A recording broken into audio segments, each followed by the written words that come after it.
बिस्मिल्लाहिर्रहमानिर्रहीम। Bill of exchange की problem case wise हम प्रॉब्लम करेंगे।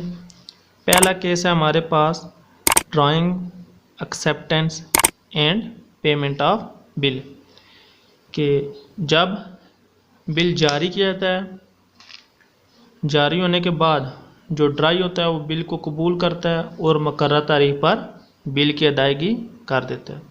इससे रिलेटेड हमारे पास ये प्रॉब्लम है। A sold goods to B for Rs 3000। यहाँ पर A जो है ये हमारे पास ड्रॉर है, ये अशिया फरोख्त करने वाला है, ये उधार देने वाला है। B परचेजर है तो B जो है ये ड्राई है। 1 जनवरी 1991 and draw upon him a 3-month bill for the amount on the same date। यानी कि उसी तारीख को यानी 1 जनवरी को बिल जारी किया जाता है बी पर। B return it to A, B वापस ए की तरफ बिल भेजता है आफ्टर एक्सेप्टिंग इट, कबूल करने के बाद। On the due date the bill is duly met, मुकर्रर तारीख पर बिल की रकम अदा कर दी जाती है। रिक्वायर्ड है हमारे पास record this transaction in the journal of the both parties. दोनों जो पार्टीज हैं उनकी बुक में हमने जर्नल एंट्रीज करनी है। एंट्रीज जो होती हैं वो इससे पहले जो हम डिस्कस कर चुके हैं जर्नल एंट्रीज, उसी मेथड के तहत हमारे पास रिकॉर्ड होती हैं। तो यहाँ पर सबसे पहले ए अशिया बेचने वाला है और बी परचेज करने वाला है। और यहाँ पर हम सबसे पहले हमारे पास डेट हम उसी तरीक़ाकार के मुताबिक जैसे लिखते हैं। सबसे पहले हम ईयर लिखते हैं।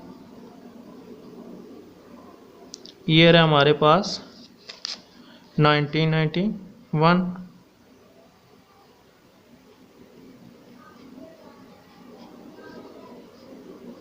जनवरी 1 है हमारे पास। ए जो है ये अशिया फरोख्त कर रहा है तो ये अपनी बुक में बी अकाउंट,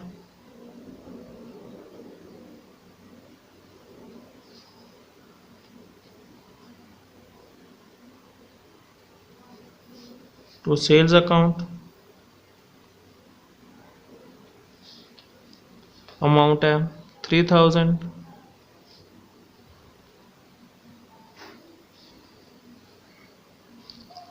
नरेशन हमारे पास होगी जी गुड्स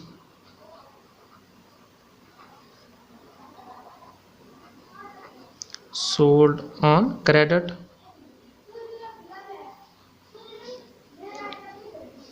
इसके बाद जर्नल की तरह हम इस ट्रांजैक्शन को क्लोज कर देंगे। ए अशिया फरोख्त कर रहा है तो बी इन्हीं अशिया को परचेज कर रहा है। तो अब हम बी की बुक में परचेज की एंट्री पास करेंगे।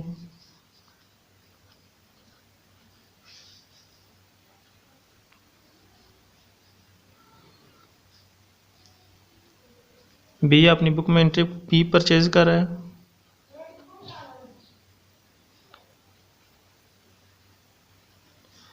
Purchase account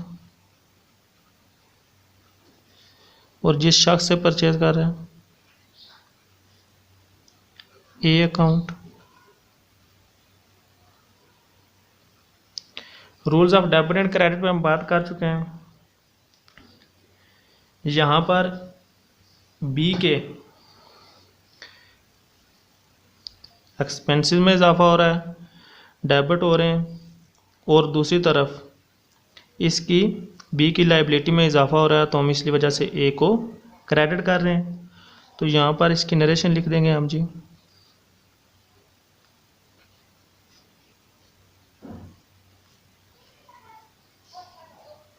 goods purchased on credit.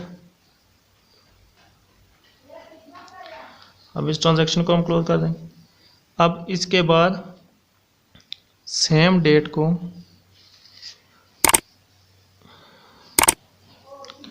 Same date को 3 मंथ बिल सेम डेट को जारी हो रहा है, तो हमारे पास यही डेट है, इसी डेट को बिल जो है वो जारी हो रहा है।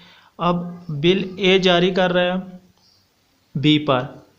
बिल जब जारी होता है उस वक्त कोई एंट्री नहीं होती है, एंट्री होती है जब बिल की हमारे पास एक्सेप्टेंस वसूल होती है, ट्रांजैक्शन हम उस वक्त करते हैं। तो हमारे पास ए के पास बिल की एक्सेप्टेंस आ रही है, तो हम डेबिट करेंगे बिल रिसीवेबल अकाउंट को।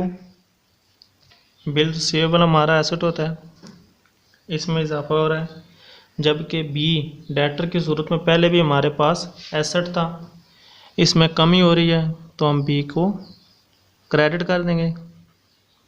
यानी कि एक तरफ एक एसेट में इजाफा हो रहा है और दूसरी तरफ दूसरे एसेट में हमारे पास कमी हो रही है, तो एक को हम डेबिट करेंगे जिसमें इजाफा हो रहा है और जिसमें कमी हो रही है उसको क्रेडिट कर देंगे। अमाउंट हमारे पास सेम है और नरेशन है हमारे पास एक्सेप्टेंस रिसीव्ड। ए को एक्सेप्टेंस वसूल हो रही है, तो वही एक्सेप्टेंस जो है वो बी एक्सेप्टेंस दे रहा है, सेम डेट है, तो हमारे पास ए लाइबिलिटी में कमी हो रही है, तो हम ए अकाउंट को डेबिट करेंगे।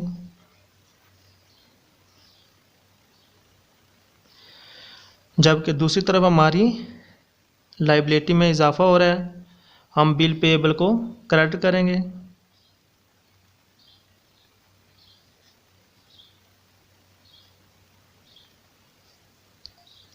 सेम अमाउंट है, जब हमने जो अशिया खरीदी है उतनी ही अमाउंट का हम जो है वो बिल भी कबूल कर रहे हैं।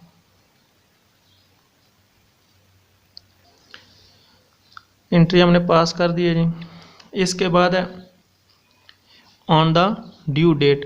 तो ड्यू डेट की जो हम कैलकुलेशन करते हैं, अशिया जो फ़रोख्त की गई थी वो 1 जनवरी को फ़रोख्त की गई थी, और जो बिल ऑफ एक्सचेंज था वो 3 मंथ का बिल ऑफ एक्सचेंज था। तो अब जो ड्यू डेट है, ड्यू डेट अमूमन जो यहाँ पर हम रिकॉर्ड करते हैं वो ग्रेस डे शामिल करके हम लिखते हैं, यानी कि हम 1 जनवरी, तो 1 फरवरी, 1 मार्च, 1 अप्रैल। तो अब जो अप्रैल की हम डेट लिखेंगे वो कम अज़ कम हम 3 दिन उसमें मज़ीद शामिल करके लिखेंगे। तो हमारे पास है जी अप्रैल की 4 डेट। तो यहाँ पर हमें अमाउंट वसूल हो रही है, तो हम कैश अकाउंट को डेबिट करेंगे।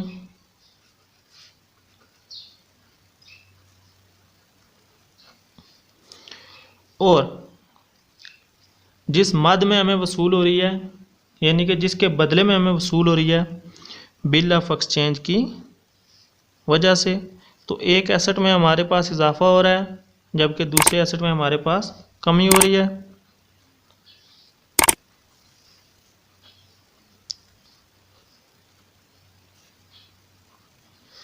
Receivable account,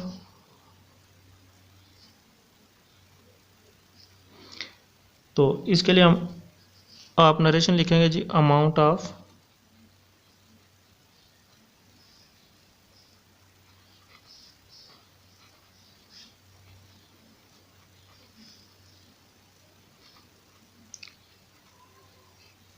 received. अमाउंट जो डिजिट में हमारे पास कोई 3000 है। अब यही एंट्री जब बी की बुक में होगी तो डेट है हमारे पास अप्रैल 4।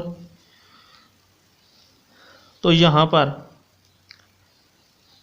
हम हमारे एसेट में कमी होगी और दूसरी तरफ हमारी लायबिलिटी में भी कमी होगी। तो हमारी लायबिलिटी जो बिल पेएबल है इसमें कमी हो रही है,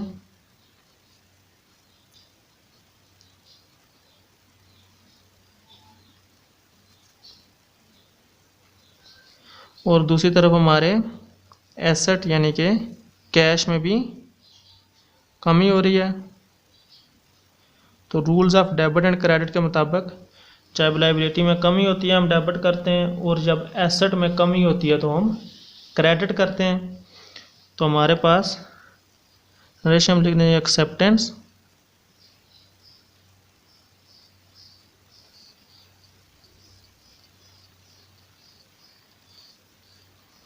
acceptance paid, amount of bill paid,